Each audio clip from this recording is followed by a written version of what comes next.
ngegama likaJesu Kristu sithi amen. Amen. Thabatha iBhayibheli zethu Alright. incwadi kawaseKorinte kuqala sabonisana ngochapter 10 verse 1 ndingisoma phaa verse 6.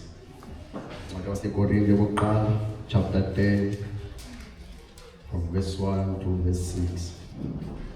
Ifunde kanje ngolu hlobo. Ke andithandi ukuba ningazi bazalwane. We load shedding. Rabnawa.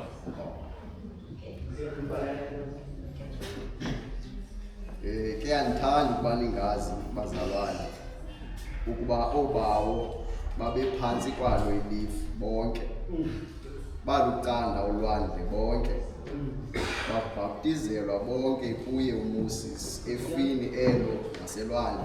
Alright. Badla bonke oko kudla kunye kukokomoya, basela bonke olo luselo lunye lulolomoya.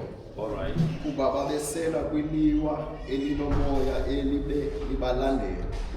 Iliwa elo ke lalinguye uKristu.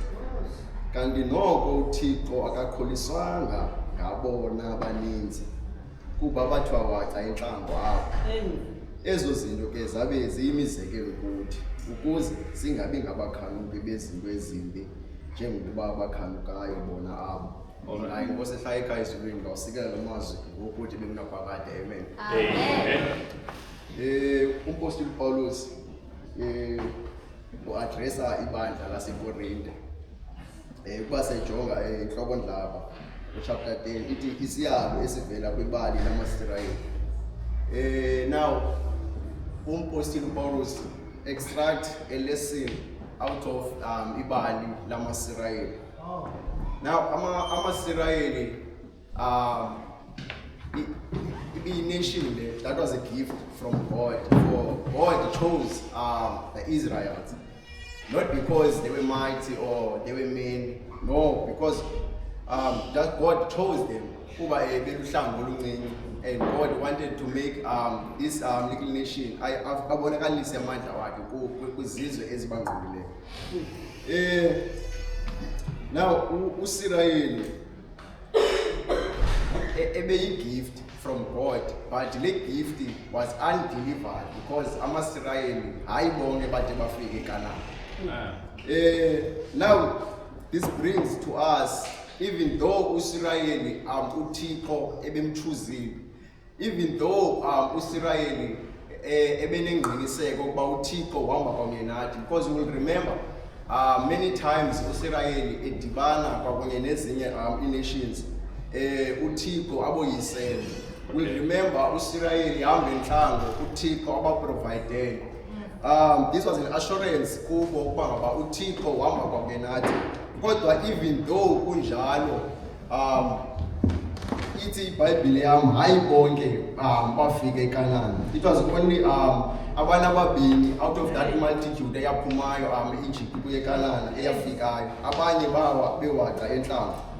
And now this brings to us into yokuba ngaba is it possible even to us sine assurance that sihamba kwakunye noThixo, sisiza esabatheni kaThixo each and every Saturday, kodwa siphinde sigoduke singolu hlobo singalo. There's a parable incwadi kaLuka, I'm not sure about the chapter. Ifanasi kwakunye ne-tax collector sibheke etempileni. Xa befika la madoda etempileni, even though i-differences zazo la madoda zingafani, la madoda when they approach God, omnye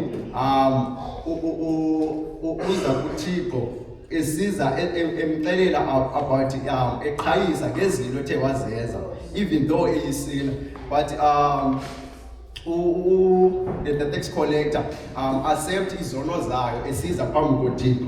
Nathi ke sinjalo when sisiza phambi koThixo, even though sisiza enkonzweni kodwa i-approaches zethu azifani phambi koThixo. Some of us bayakwazi ukungena ngalamnyango baphinde baphume besenjalo, some bayakwazi ukungena ngalamnyango bephume behluthisiwe ngumoya oyingcwele kaThixo. So xa sizangena kule veki, my plea is that bekunga xa singena kule veki, bengithale verse 6 bayisithi bana Ezo zinto ke zabe ziyimizekelo ukuthi kuze singabi ngabakhanuki bezinto ezimbi. Bekunganathi singafunda from umzekelo wamaSirayeli that singenzi izinto ezakwenza siphelele enhlamba, kodwa bekunga singanyamekela uThixo kwenzela nathi sokwazi ukungena ekumkanini kukaThixo. Amen. Amen. Yeah. Sithini ngamazwi amandi kangaka?